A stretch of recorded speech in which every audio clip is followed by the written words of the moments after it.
한국을 통제할 수 있다고 믿었던 강대국들은 지금 뼈저린 대가를 치르고 있습니다. 하버드 케네디 스쿨 대강당, 미 국무부에서 30년간 한반도를 전담한 최고 전략가가 단 한 문장을 내뱉자 400석 강의실이 통째로 정지했습니다. 결국 미국 덕에 큰 거면서 유세는 비웃던 전 CIA 분석관 앞에서 그가 띄운 세 개의 숫자는 서방의 오만함을 산산조각 냈습니다. 한국은 이미 미국의 우산을 접을 준비를 끝냈습니다. 전시작정원 회수, 그건 시작에 불과합니다. 강당이 술렁였습니다. 그가 마지막으로 띄운 슬라이드 한 장에 미일중 안보 엘리트 400명이 동시에 자세를 고쳐 앉았습니다. 미국이 15년간 전략을 3번 바꾸며 헤매는 동안 조용히 세계의 심장을 장악해버린 대한민국의 소름 돋는 실체. 워싱턴을 패닉에 빠뜨린 그날의 비공개 간견, 지금 시작합니다. 자, 콜린스, 한국이 혼자 다 해낸 것처럼 포장하지 마. 결국 우리 미국의 안보 우산 덕분이잖아. 오후 1시 45분 하버드 대강당 대기실. 전 CIA 분석관 하워드의 경고에 저는 들고 있던 공식 자료를 쓰레기통에 던져버렸습니다. 하워드, 우산이 빗속을 뚫고 세계 6위의 방산 제국을 만들어주진 않아. 저는 네이선 콜린스입니다. 30년간 미 국무부에서 대통령 3명을 모시며 한반도를 전담했던 사람이죠. 15분 뒤 저는 400명의 청중 앞에 섭니다. 그리고 펜타곤 전체가 70년간 완벽하게 착각했던 한국의 진짜 정체를 낱낱이 까발릴 겁니다. 하버드 케네디 스쿨 대강당, 400석이 꽉 찼습니다. 앞줄에 하워드 윌킨스가 보였습니다. 전 CIA 동아시아 분석관, 한국을 30년간 관리 대상으로만 봐온 사람이죠. 저는 준비한 자료를 밀어놓고 입을 열었습니다. 자, 숫자 3개를 드리겠습니다. 40km, 서울 도심에서 군사분계선까지의 거리, 시간당 최대 2만 발, 북한 장사정포가 서울을 향해 쏟아부을 수 있는 포탄, 2천만 명, 그 사거리 안에서 매일 아침 출근하는 사람들. 강당이 조용해졌습니다. 세계 어느 수도도 이 조건에서 경제 1조 달러를 만들어낸 적이 없습니다. 하워드가 즉시 끼어들었습니다. 콜린스, 그건 미국의 안보 우산 덕분 아닌가? 한국이 혼자 해낸 것처럼 포장하는 건 좀 과하잖아. 저는 하워드를 똑바로 쳐다봤습니다. 하워드, 연평도 기억하나? 하워드의 표정이 굳었습니다. 북한이 대한민국 영토에 170발을 쏟아부은 날이야. 군인이 죽었고 민간인이 죽었어. 불길이 치솟았지. 그날 저는 국무부 상황실에 긴급 소집됐습니다. 모니터에는 연평도에서 치솟는 검은 연기가 실시간으로 잡혔습니다. 전면전 시나리오가 올라왔고 미군 증원 계획이 논의됐습니다. 워싱턴은 패닉 상태였습니다. 그 와중에 저는 서울 대사관에 전화를 걸었습니다. 대사관 직원이 뭐라고 했는지 아십니까? 출근길 지하철이 평소보다 조금 더 붐비는 정도입니다. 400명 앞에서 이 말을 하는 순간 강당 여기저기서 숨이 멈추는 소리가 들렸습니다. 워싱턴은 난리가 났는데 서울은 출근하고 있었습니다. 폭격을 받은 날 서울 주식시장은 1.3% 하락했습니다. 이틀 만에 원래대로 돌아왔습니다. 하워드, 저는 한 걸음 다가갔습니다. 미국의 안보 우산, 맞아, 그것도 있어. 하지만 우산만으로 이런 나라가 만들어지진 않아. 우산은 비를 막아줄 수 있지만 빗속에서 걸어갈 사람이 없으면 아무 소용없어. 하워드가 뭔가 말하려다 입을 다물었습니다. 저는 솔직하게 말했습니다. 그날 밤 저는 잠을 못 잤습니다. 처음에는 두려웠어요. 하지만 시간이 지나면서 두려움이 다른 감정으로 바뀌더군요. 잠시 멈췄습니다. 경이로움이었습니다. 40km 앞에 100만 대군이 있는데 매일 아침 지하철을 타고 출근합니다. 전쟁이 끝나지 않은 나라에서 세계 최고의 반도체를 만들고 드라마를 찍어 전 세계를 울립니다. 70년 넘게 육로가 끊겨서 사실상 섬인데 그 섬에서 GDP 1조 8,800억 달러짜리 경제를 만들어냈습니다. 뒷줄에 앉아있던 일본 방위성 출신 나카이 료타가 손을 들었습니다. 콜린스 씨, 그 경제 성장은 미국과 일본의 기술 이전 덕분 아닙니까? 저는 나카이를 보며 웃었습니다. 나카이 씨, 그 말 제가 30년 전에 보고서에 쓴 적 있어요. 거의 똑같은 문장으로요. 30년 전에는 맞는 말이었습니다. 저는 나카이에게서 시선을 떼지 않았습니다. 하지만 지금은 아닙니다.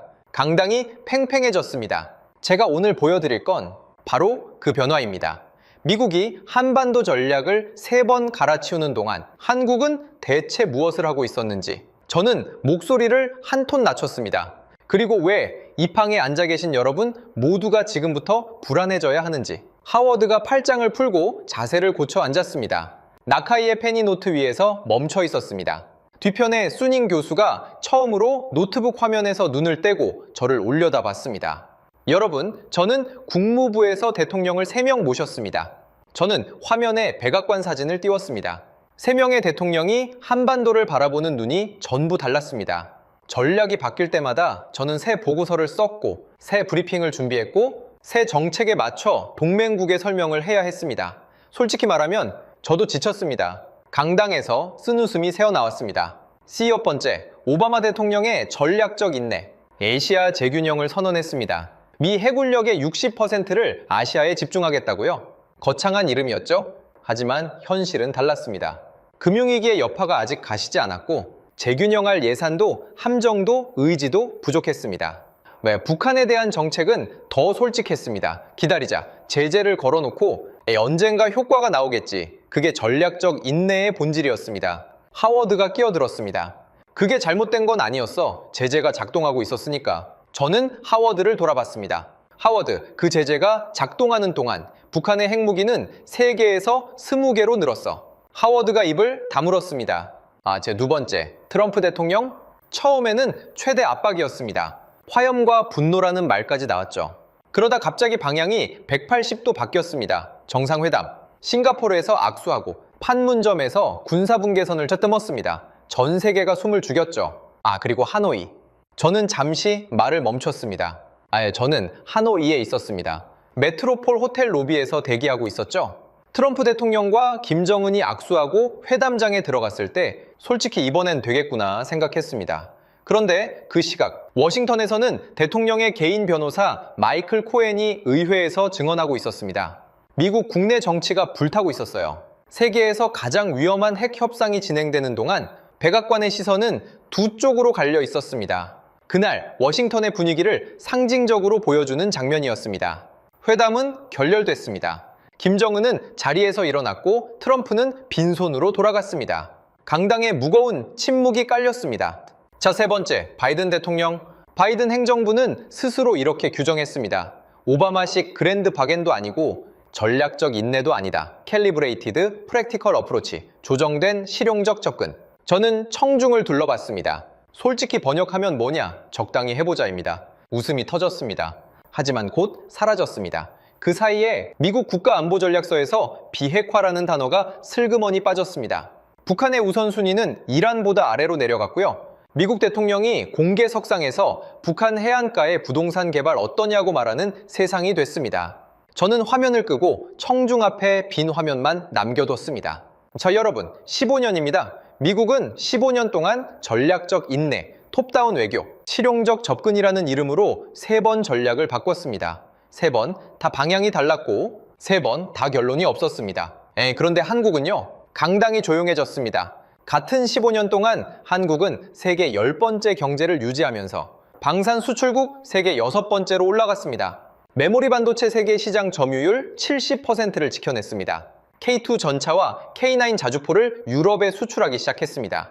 KF-21 전투기를 독자 개발하고 하늘에 띄웠습니다. 워싱턴이 전략을 고민하는 동안 서울은 만들고 있었습니다. 나카이 료타가 긴장된 목소리로 끼어들었습니다. 콜린스 씨, 그건 미국의 안보 보장해서 가능했던 거 아닙니까? 안보 걱정 없이 경제에 집중할 수 있었으니까요. 저는 나카이를 바라봤습니다. 나카이 씨, 일본도 미국의 안보 우산 아래도 있었죠? 나카이가 고개를 끄덕였습니다. 같은 우산 아래서 같은 15년을 보냈습니다. 일본은 그 시간 동안 뭘 만들었습니까? 나카이의 입이 열렸다가 닫혔습니다. 강당 여기저기서 고개를 돌리는 움직임이 보였습니다. 뒤편의 수닝 교수는 안경을 벗고 렌즈를 닫고 있었습니다. 아무 표정 없이. 하지만 손이 평소보다 느렸습니다. 저는 다시 청중을 향해 말했습니다. 한국은 줄을 탄 게 아닙니다. 미국이 줄을 바꿀 때마다 한국은 조용히 자기 줄을 만들고 있었습니다. 저는 잠시 숨을 고르고 목소리를 한 톤 낮췄습니다. 그럼 이제 질문을 바꿔보겠습니다. 한국이 이렇게 조용히 힘을 키우는 동안 유럽은 뭘 하고 있었을까요? 하워드가 불안한 듯 옆 사람과 눈을 마주쳤습니다. 유럽 쪽 참석자 몇몇이 자세를 고쳐 앉았습니다. 이 이야기는 좀 충격적입니다. 각오하십시오. 냉전이 끝났을 때 유럽은 파티를 열었습니다. 저는 화면에 베를린 장벽이 무너지는 장면을 띄웠습니다. 사람들이 환호하고 샴페인을 터뜨리고 서로를 껴안는 모습. 소련이 무너졌습니다. 적이 사라졌습니다. 유럽은 이렇게 생각했죠. 이제 전쟁은 끝났다. 국방에 돈을 쏟아부을 이유가 없다. 그들은 이것을 아름다운 이름으로 불렀습니다. 평화의 배당금. 저는 천천히 고개를 저었습니다. 그 이름 아래서 무슨 일이 벌어졌는지 아십니까? 화면이 전환됐습니다. 유럽 각국의 국방 예산 삭감 그래프가 나타났습니다. 선들이 일제히 아래로 곤두박질 치고 있었습니다. 독일은 마지막 TNT 공장을 닫았습니다. 영국도 주요 탄약 생산 시설을 폐쇄했습니다. 한때 유럽과 북미를 통틀어 실질적으로 돌아가는 마지막 TNT 공장이 폴란드에 하나 남은 적도 있었습니다. 강당이 술렁이었습니다. 공장 문을 닫으면 뭐가 사라질까요? 기계요? 아닙니다. 사람입니다. 이때 독일킬 안보정책연구소의 카타리나 베버 박사가 자리에서 일어났습니다. 콜린스 씨의 말이 맞습니다.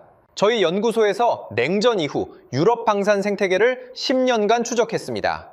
베버 박사의 목소리는 차분했지만 강당 전체가 귀를 기울였습니다. 가장 먼저 사라진 건 품질이 아니었습니다. 생산 능력이었습니다. 수요가 없으니 공장이 닫혔고, 공장이 닫히니 숙련공이 떠났고, 숙련공이 떠나니 기술이 끊겼습니다. 30년 뒤에 갑자기 다시 만들려고 해도 만들 사람이 없는 겁니다. 저는 고개를 끄덕이며 화면을 전환했습니다. 여러분, 숫자 하나를 보여드리겠습니다. 화면에 유럽 주요국 주력전차 보유 현황이 나타났습니다. 영국, 프랑스, 독일, 이탈리아, 유럽 4대 군사강국의 주력전차를 전부 합쳐봐야 1000대가 안 됩니다. 옹성거림이 커졌습니다. 하워드가 팔짱을 끼며 말했습니다. 그래도 질적 우위가 있잖아. 러파르트, 챌린저, 르클레르, 세계 최고 수준의 전차들이야. 하워드, 질문을 바꿔볼게. 저는 다음 슬라이드를 띄웠습니다. 한국은 지금 주력 전차를 몇 대 보유하고 있을까? 숫자가 떴습니다. 1700대 이상. 하워드의 팔짱이 풀렸습니다.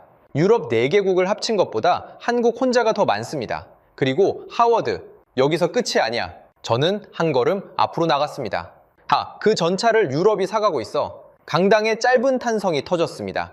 왜 이런 일이 벌어졌을까요? 저는 베를린 장벽 사진을 다시 띄웠습니다. 유럽은 적이 사라졌다고 판단했습니다.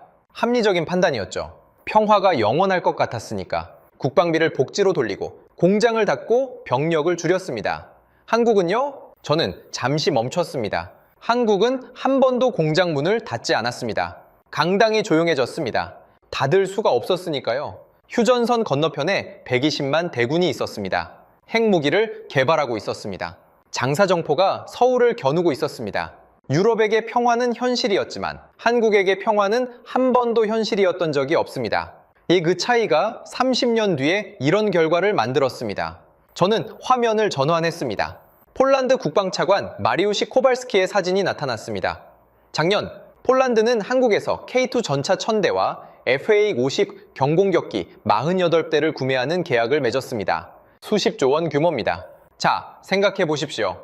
냉전 시절 바르샤바 조약기구의 핵심 멤버였던 폴란드가, 나토의 동쪽 방벽인 폴란드가 왜 유럽 무기가 아니라 한국 무기를 샀을까요? 나카이가 조심스럽게 물었습니다. 가격 때문 아닙니까? 가격도 있겠죠? 저는 고개를 끄덕였습니다. 하지만 본질은 다릅니다. 유럽 어디에서도 그 물량을 그 속도로 만들어줄 나라가 없었기 때문입니다. 유럽의 공장은 30년 전에 문을 닫았고 한국의 공장은 70년간 한 번도 멈추지 않았으니까요.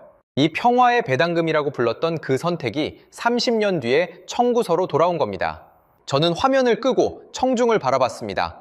그런데 여러분, 이건 아직 이론입니다. 유럽이 생산 능력을 잃었다. 한국이 유지했다. 그건 숫자로 보여드렸습니다. 목소리를 낮췄습니다. 하지만 이 숫자들이 실제 전장에서 무슨 의미인지 그건 아직 말씀드리지 않았습니다.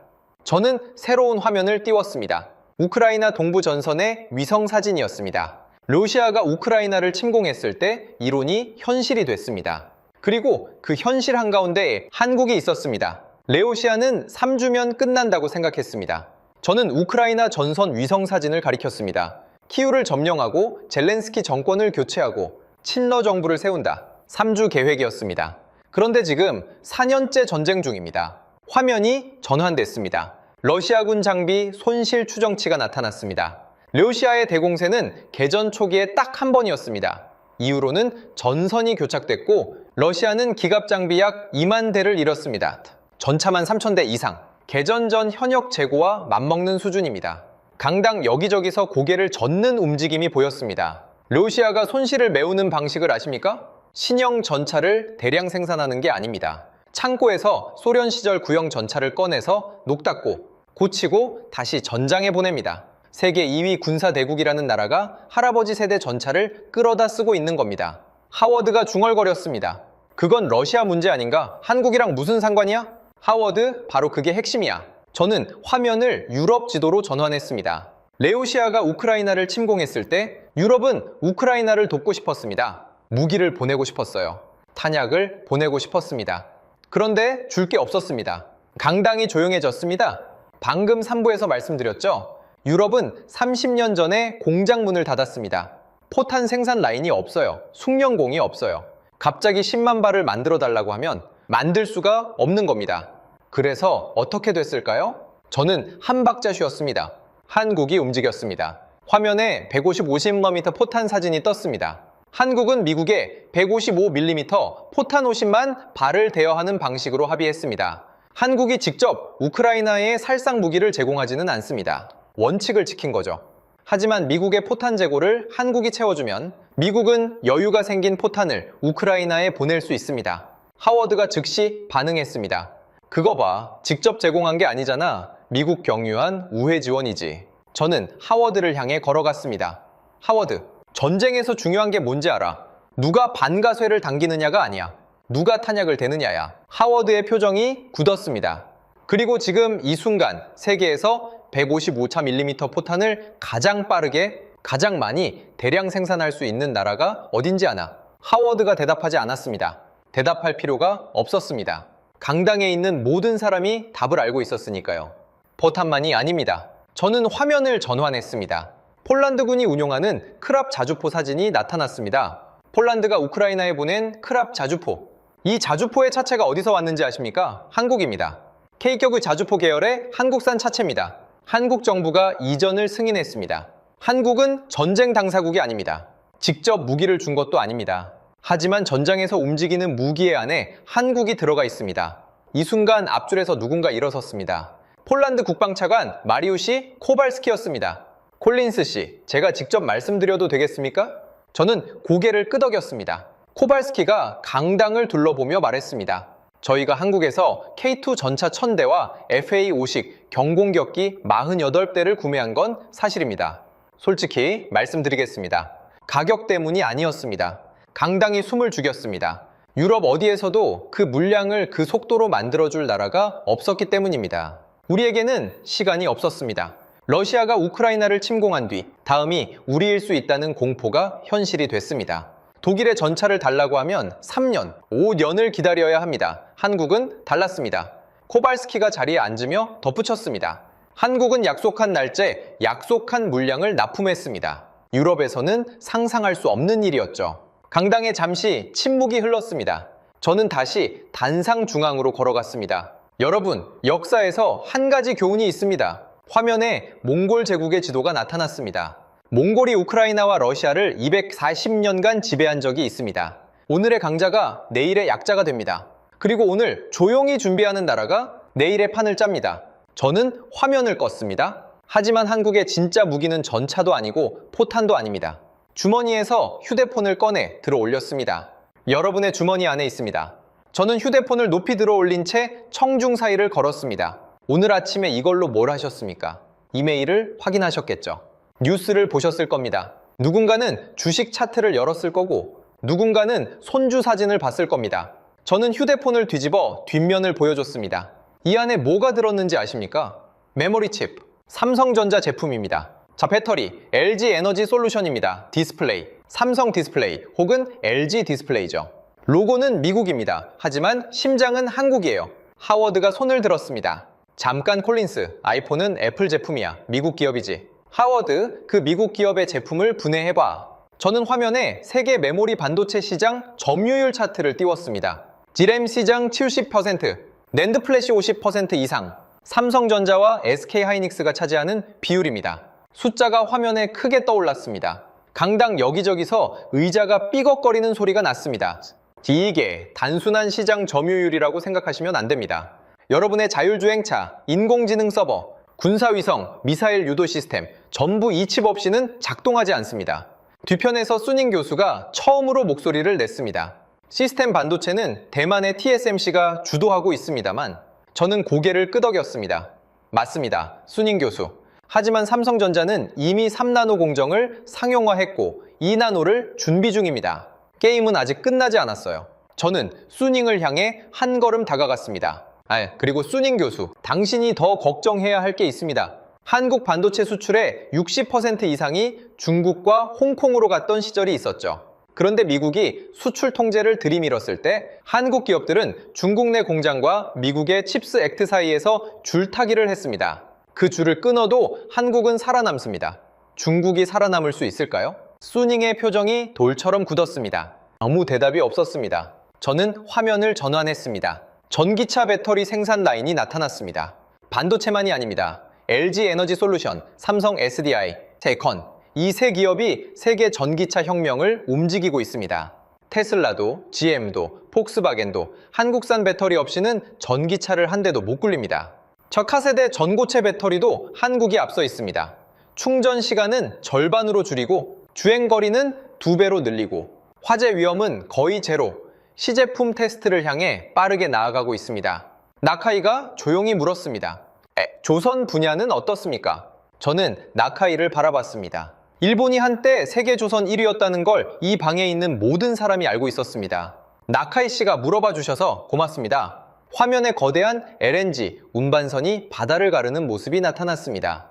세계 LNG 운반선 시장의 70%를 한국이 장악하고 있습니다. 초대형 컨테이너선, LNG선, 초대형 유조선, 이 모든 첨단 선박의 80%가 한국에서 만들어집니다. 세계 무역의 90%는 바다를 통해 이루어집니다. 그 바다를 움직이는 배의 대부분이 한국산입니다. 저는 나카이를 보며 덧붙였습니다. 러시아 가스 없이 유럽이 지난 겨울을 버텼습니다. 어떻게요? 중동과 미국에서 LNG를 실어 날랐습니다. 그 LNG를 운반한 배가 어디서 만들어졌겠습니까? 나카이는 대답하지 않았습니다. 수닝 교수가 다시 입을 열었습니다. 중국도 선박을 건조합니다. 수량 면에서는 이미 한국을 앞서고 있죠. 맞습니다. 저는 고개를 끄덕였습니다. 수량은 중국이 많습니다.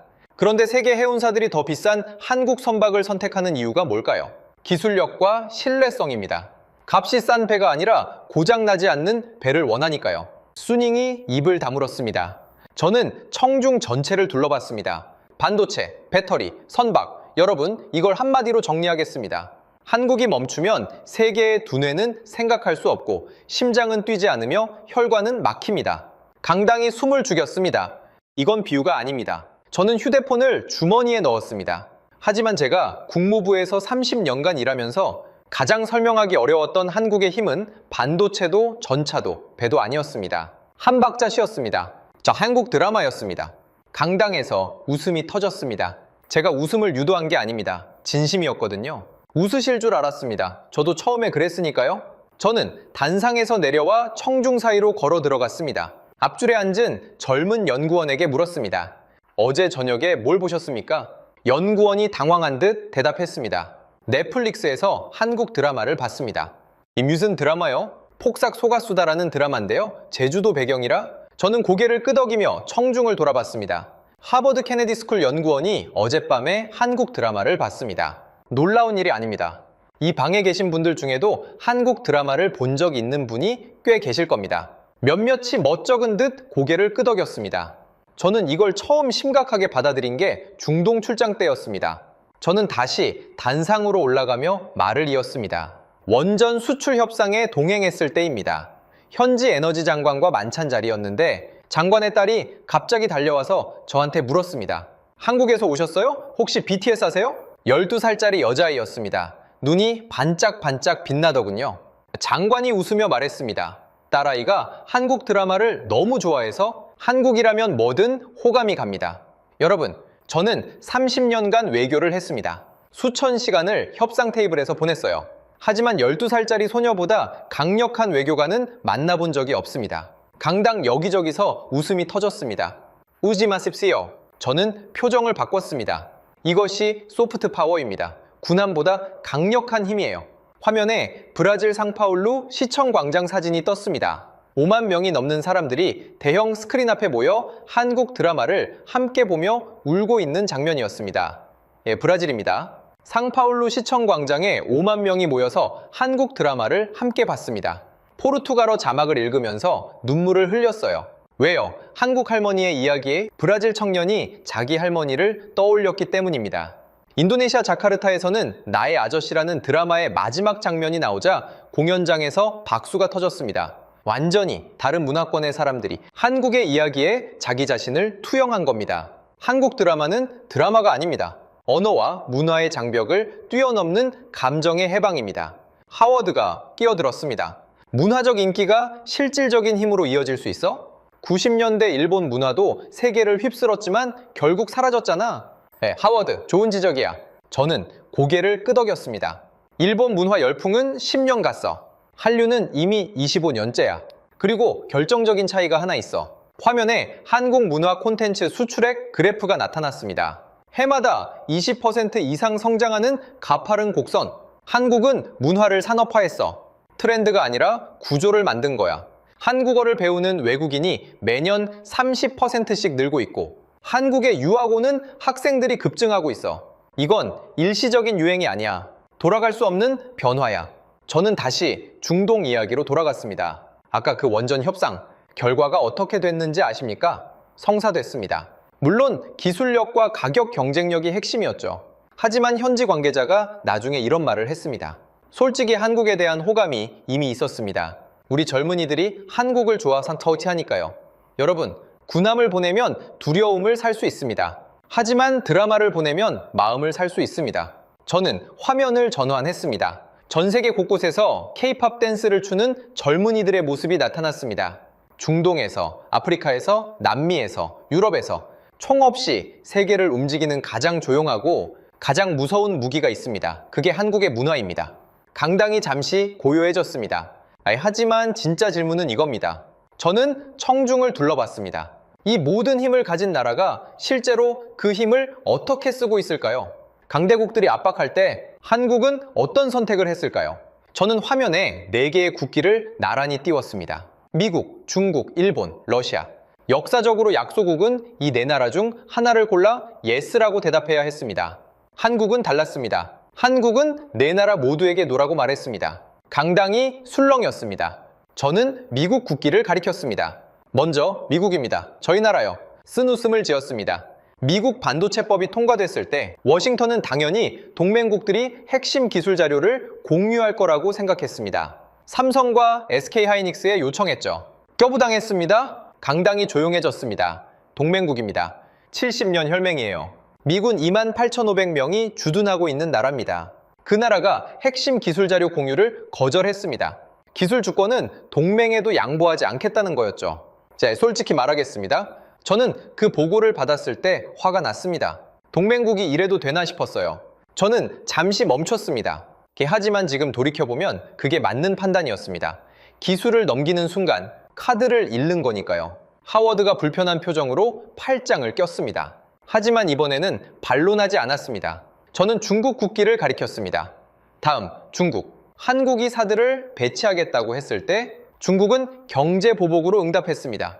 롯데마트가 중국에서 철수해야 했고 한국행 관광객이 80%나 줄었습니다. 한류 콘텐츠에 금할령이 내려졌습니다. 14억 인구의 시장이 닫혔습니다. 어마어마한 압력이었죠. 한국은 사드를 철수시켰을까요?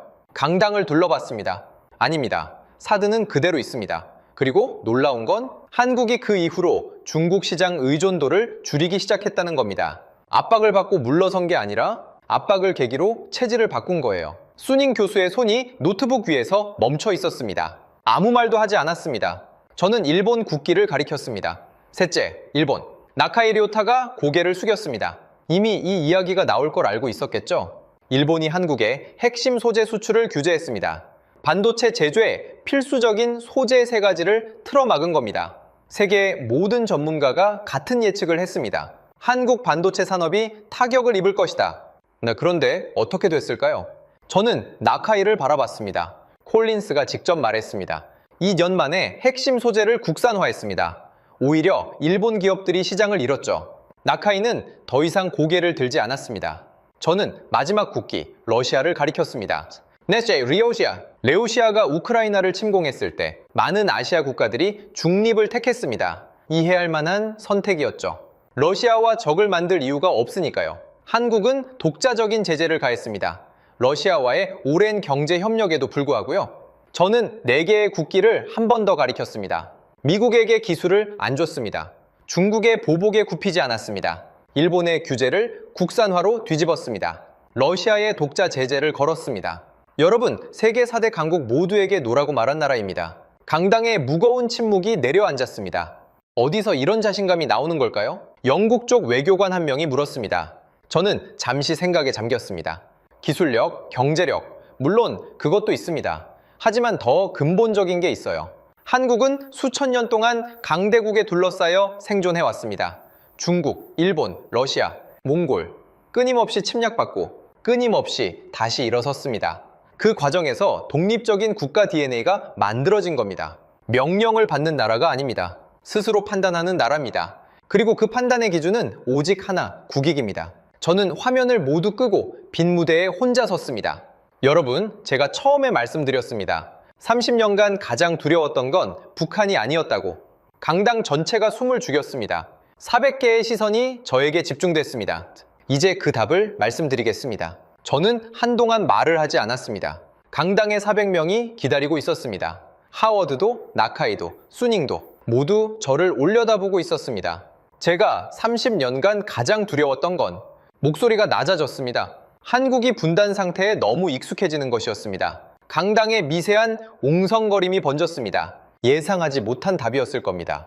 분단 체제가 정상이 아닌데 분단 체제에서 태어났기 때문에 그게 정상인 줄 압니다.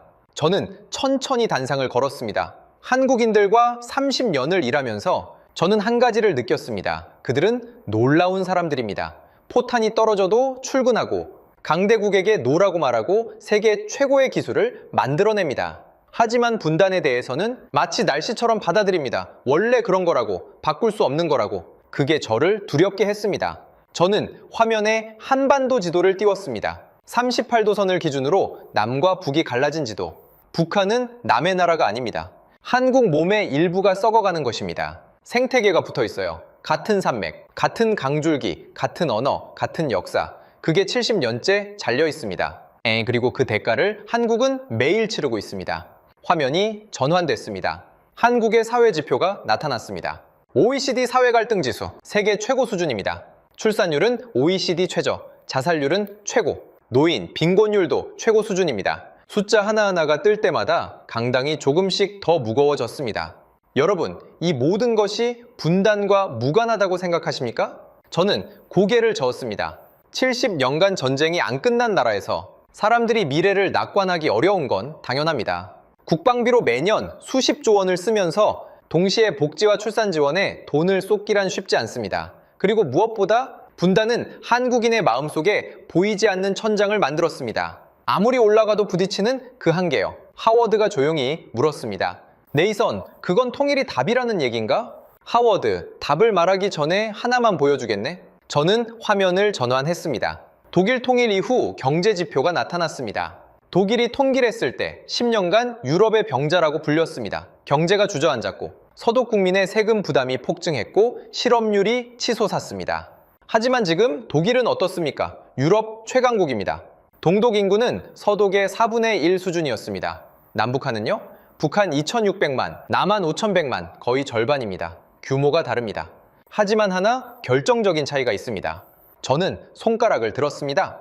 북한의 토지는 국유화되어 있습니다. 독일 통일 때 가장 큰 비용 중 하나가 토지 보상이었는데 북한에서는 그 문제가 없습니다. 또 그리고 통일 한국의 인구는 8천만 명이 됩니다. 저는 새로운 지도를 띄웠습니다. 유라시아 대륙을 관통하는 철도 노선이었습니다. 한국은 지금 사실상 섬입니다. 70년 넘게 육로가 끊겨 있으니까요. 삼면이 바다이고 북쪽은 지뢰밭입니다. 하지만 분단이 해결되면 이 섬이 대륙과 연결됩니다. 저는 지도 위의 철도 노선을 손가락으로 따라갔습니다. 부산에서 출발합니다. 서울을 지나 평양을 거쳐 신의주로, 거기서 중국 동북 삼성으로 연결됩니다. 혹은 나진에서 러시아 하산으로 넘어가 시베리아 횡단철도를 탑니다. 종착역은 유럽입니다. 부산에서 런던까지 열차로 갈 수 있는 세상이 열리는 겁니다. 강당 여기저기서 숨을 들이키는 소리가 났습니다. 인구 8천만, 세계 5번째에서 6번째 경제, 메모리, 반도체 70%, 세계 최고의 배터리 기술, 세계 최강의 조선, 50만 현역군에 350만 예비군, 그리고 유라시아의 관문, 이것이 통일 한국입니다. 저는 화면을 끄고 청중을 마주 봤습니다. 독일은 통일 후 10년간 아팠습니다. 하지만 그 10년이 지난 뒤 유럽의 지도가 바뀌었습니다. 한국이 분단을 해결하면 바뀌는 건 아시아의 지도가 아닙니다. 목소리를 한 톤 낮췄습니다. 세계 지도가 다시 그려집니다. 강당에 길고 무거운 침묵이 내려앉았습니다. 하워드가 고개를 숙이고 있었습니다. 나카이의 손이 멈춰 있었습니다. 수닝은 노트북을 닫고 두 손을 모은 채 저를 응시하고 있었습니다. 저는 30년간 한국을 분석 대상으로만 봤습니다. 저는 솔직하게 말했습니다. 보고서를 쓰고 전략을 짜고 위험을 평가했죠. 한국은 제 커리어의 일부였습니다. 하지만 은퇴하고 나서야 깨달았습니다. 잠시 멈췄습니다. 한국은 분석 대상이 아니었습니다. 경의의 대상이었습니다. 저는 단상 중앙으로 천천히 걸어 나왔습니다. 여러분, 마지막 이야기입니다. 화면에 세계 지도가 떠올랐습니다. 하지만 평범한 지도가 아니었습니다. 주요 산업별로 핵심 결정권을 가진 국가들이 표시되어 있었고 한국이 여러 영역에서 빛나고 있었습니다. 지난 수십 년간 세계는 소수의 강대국이 만든 질서 위에서 돌아갔습니다. 냉전 시절에는 미국과 소련이 양극을 잡았습니다. 소련이 무너진 뒤에는 미국 혼자 질서를 이끌었죠. 하지만 지금은요, 저는 고개를 저었습니다. 미국의 영향력은 약해지고 있습니다. 재정 적자가 28조 달러를 넘었습니다. 우리 돈으로 대략 5경 원입니다. 러시아는 3주 전쟁을 사 년째 끌면서 중진국 수준으로 추락했습니다. 중국은 부동산 버블과 인구 절벽에 시달리고 있고요.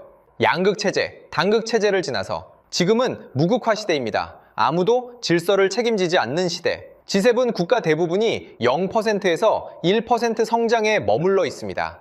독일은 마이너스 성장까지 기록했죠. 저는 지도 위에 한국을 가리켰습니다.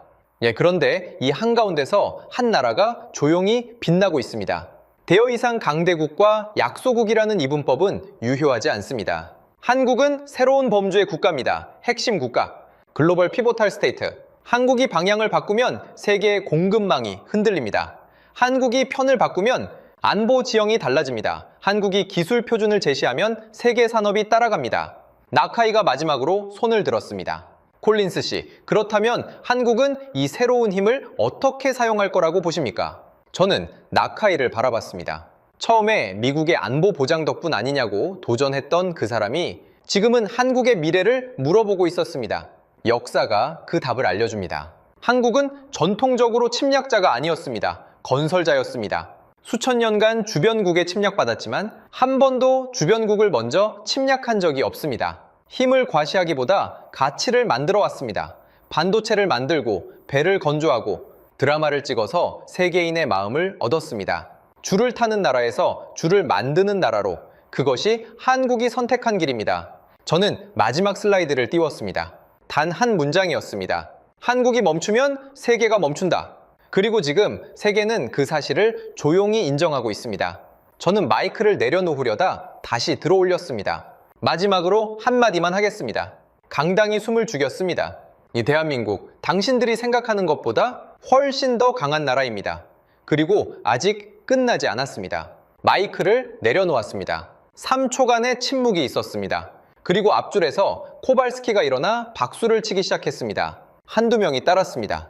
강당 중간에서, 뒤쪽에서 박수가 번져갔습니다. 하워드 윌킨스는 자리에 앉은 채 한참을 움직이지 않았습니다. 그리고 천천히, 아주 천천히 고개를 끄덕이며 중얼거렸습니다. 네이선, 내 말이 맞을 수도 있어. 나카이 료타는 굳은 표정으로 노트북을 접었습니다. 펜을 주머니에 넣고 자리에서 일어나 조용히 강당을 빠져나갔습니다. 수닝 교수는 휴대폰을 꺼내 어딘가에 급히 전화를 걸기 시작했습니다. 중국어로 빠르게 무언가를 말했습니다. 누군가에게 긴급 보고를 하는 것 같았습니다. 기자들이 몰려왔습니다. 질문이 쏟아졌습니다. 이것이 미국의 공식 입장을 반영하는 겁니까? 한국의 부상이 중국과의 관계에 어떤 영향을 미칠까요? 일본은 이러한 한국의 부상에 어떻게 대응해야 합니까? 저는 손을 들어 조용히 해달라는 신호를 보냈습니다. 제 발표는 개인적인 연구와 30년간의 경험에 기반한 것입니다.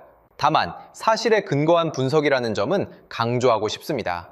대여 이상의 질문은 받지 않겠습니다. 앞으로의 세계 질서는 우리 모두가 함께 지켜보게 될 겁니다. 저는 서류를 정리하고 단상에서 내려왔습니다.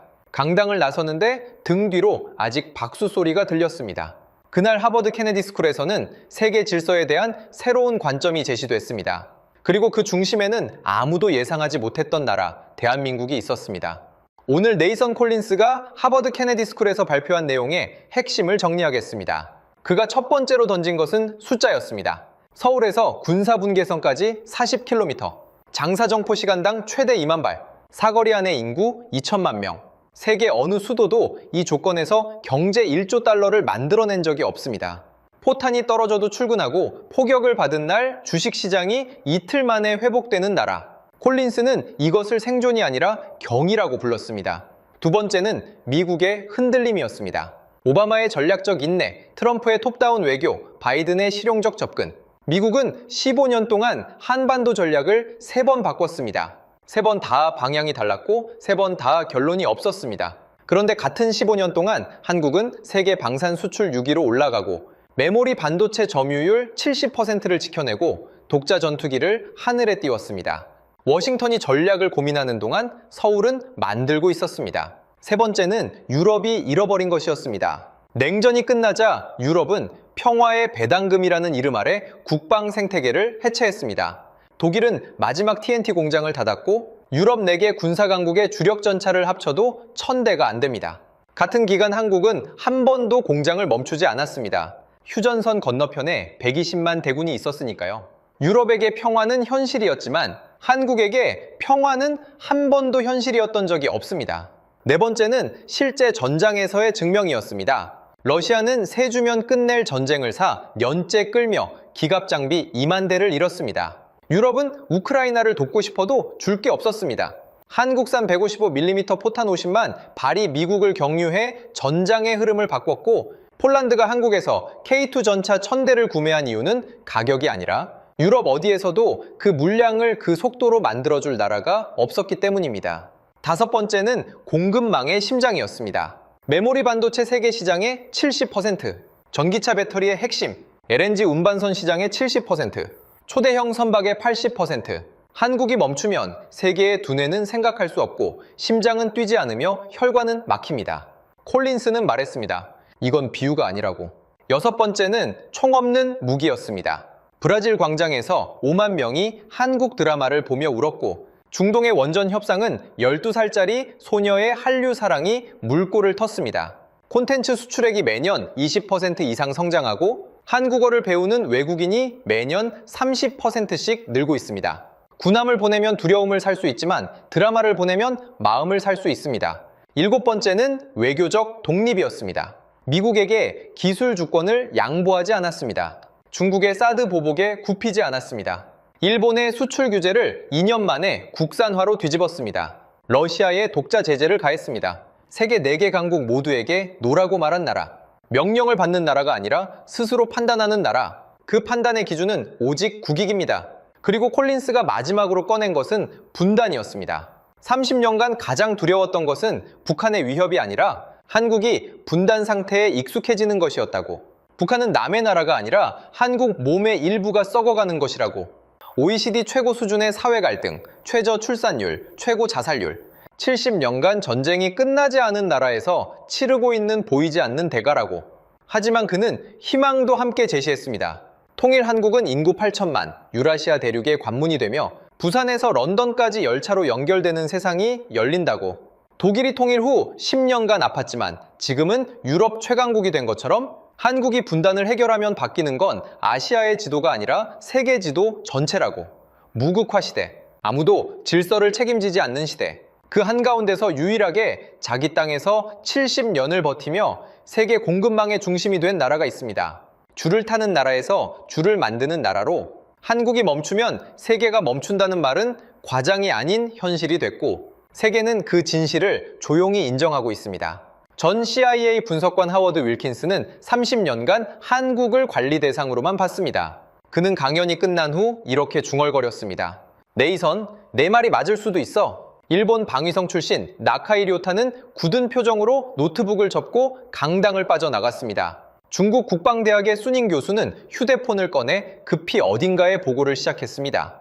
콜린스는 마이크를 내려놓기 전 마지막으로 이렇게 말했습니다. 이 대한민국, 당신들이 생각하는 것보다 훨씬 더 강한 나라입니다. 그리고 아직 끝나지 않았습니다. 콜린스의 강연이 끝난 뒤 이 발표는 비공개 예정이었지만 참석자들의 SNS를 통해 빠르게 퍼져나갔습니다. 워싱턴, 베이징, 도쿄, 브뤼셀, 세계의 주요 수도에서 반응이 쏟아졌습니다. 영국 파이낸셜 타임스는 이렇게 썼습니다. 한국은 더 이상 미국의 주니어 파트너가 아니다. 세계 공급망의 키스톤이다. 독일 안보 전문가 카타리나 베버 박사는 간견 직후 인터뷰에서 말했습니다. 유럽이 30년간 잃어버린 것을 한국은 70년간 지켜왔다. 우리가 배워야 할 건 한국의 기술이 아니라 한국의 각오다. 폴란드 국방차관 코발스키는 자국 언론과의 통화에서 이렇게 밝혔습니다. 콜린스의 말이 전부 맞다. 우리가 한국 무기를 산 건 한국이 싸서가 아니라 한국만이 약속을 지킬 수 있었기 때문이다. 하지만 가장 눈길을 끈 건 하워드 윌킨스의 변화였습니다. 하워드는 강연 당일에는 아무 공개 발언도 하지 않았습니다. 하지만 사흘 뒤 외교 전문지에 짧은 기고문을 실었습니다. 제목은 이것이었습니다. 내가 30년간 틀렸을 수도 있다. 기고문에서 하워드는 이렇게 썼습니다. 나는 한국을 미국의 전략 자산으로만 봤다. 관리해야 할 대상, 보호해야 할 약소국. 하지만 콜린스의 발표를 듣고 나서 깨달았다. 한국은 우리가 보호하는 나라가 아니라 우리가 의존하는 나라였다. 나카이 료타는 일본으로 돌아간 뒤 방위 전문 매체와의 인터뷰에서 이례적으로 솔직한 발언을 했습니다. 같은 안보 우산 아래서 같은 시간을 보냈는데 결과가 이렇게 다르다. 일본이 반성해야 할 부분이 있다. 수닝 교수는 중국으로 돌아간 뒤 공개 발언을 하지 않았습니다. 하지만 베이징의 한 싱크탱크에서 내부 보고서가 유출됐는데 거기에는 이런 문장이 있었다고 합니다. 한국의 반도체와 배터리 공급망에 대한 의존도를 줄이지 못하면 미국의 수출 통제가 강화될수록 중국이 받는 충격은 커진다. 콜린스 본인은 간견 이후 공개 석상에 거의 나서지 않았습니다. 다만 하버드 학부와의 짧은 서면 인터뷰에서 이런 말을 남겼습니다. 나는 30년간 한국에 대해 수백 건의 보고서를 썼다. 하지만 정작 가장 중요한 한 문장은 은퇴한 뒤에야 쓸 수 있었다. 한국은 분석 대상이 아니라 경의의 대상이다. 그리고 한 가지 더, 콜린스는 인터뷰 말미에 이렇게 덧붙였습니다. 한국인들에게 전하고 싶은 말이 있다. 당신들은 분단에 익숙해져서 자기 나라가 얼마나 대단한지 모르는 것 같다. 밖에서 보면 다 보인다. 포문 앞에서 세계의 중심이 된 나라. 그런 나라는 역사에 없었다. 그는 마지막으로 한국어로 한마디를 썼습니다. 30년간 한국을 연구하면서 배운 말이라고요. 대한민국 화이팅! 콜린스의 강연은 하버드 케네디 스쿨 역사상 가장 많은 후속 토론을 낳은 강연 중 하나로 기록됐습니다. 하지만 그날 강당에 있었던 사람들이 가장 오래 기억한 건 숫자도, 그래프도, 데이터도 아니었습니다. 폭격을 받은 날 아침, 서울의 지하철이 평소보다 조금 더 붐비는 정도였다는 그 한마디였습니다. 그 문장 안에 한국의 모든 것이 담겨 있었으니까요. 전쟁이 끝나지 않은 땅에서 출근하고 아이를 키우고 반도체를 만들고 드라마를 찍고 강대국에게 노라고 말하고 그러면서도 매일 아침 지하철을 타는 사람들. 그 사람들이 만든 나라가 대한민국입니다. 그리고 그 나라의 이야기는 아직 끝나지 않았습니다. 분단이라는 마지막 숙제가 남아 있으니까요. 그 숙제가 풀리는 날, 세계는 지금과는 전혀 다른 지도를 펼치게 될 겁니다. 그날이 언제 올지는 아무도 모릅니다. 하지만 한 가지는 확실합니다. 70년간 포문 앞에서 버텨온 나라가 마지막 문제도 풀어낼 거라는 것. 콜린스는 그것을 경이라고 불렀습니다. 저는 그것을 대한민국이라고 부릅니다.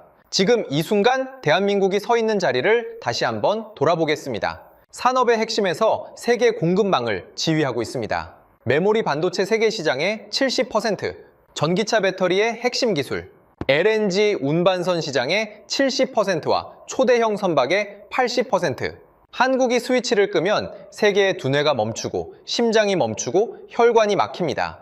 국방에서는 스스로를 지키는 것을 넘어 다른 나라를 지켜주는 힘을 갖춘 나라가 됐습니다. 무기를 수입하던 나라가 세계 방산 수출국 위로 올라섰고 유럽이 30년간 잃어버린 생산 능력을 한국이 메우고 있습니다. 실제 전장에서 한국산 포탄과 장갑차가 전쟁의 흐름을 바꾸고 있습니다. 외교에서는 강대국에게 노라고 말할 수 있는 나라가 됐습니다. 미국에게 기술 주권을 양보하지 않았고 중국의 보복에 굽히지 않았고 일본의 규제를 국산화로 뒤집었고 러시아에 독자 제재를 걸었습니다. 명령을 받는 나라가 아니라 스스로 판단하는 나라. 그 판단의 기준은 오직 국익입니다. 문화에서는 총 없이 세계를 움직이는 나라가 됐습니다. 브라질 광장에서 5만 명이 한국 드라마를 보며 울고 중동의 12살 소녀가 한국이라면 뭐든 좋다고 말합니다. 한국어를 배우는 외국인이 매년 30%씩 늘고 콘텐츠 수출액은 매년 20% 이상 성장하고 있습니다. 군함보다 강력한 힘, 사람의 마음을 사는 힘입니다.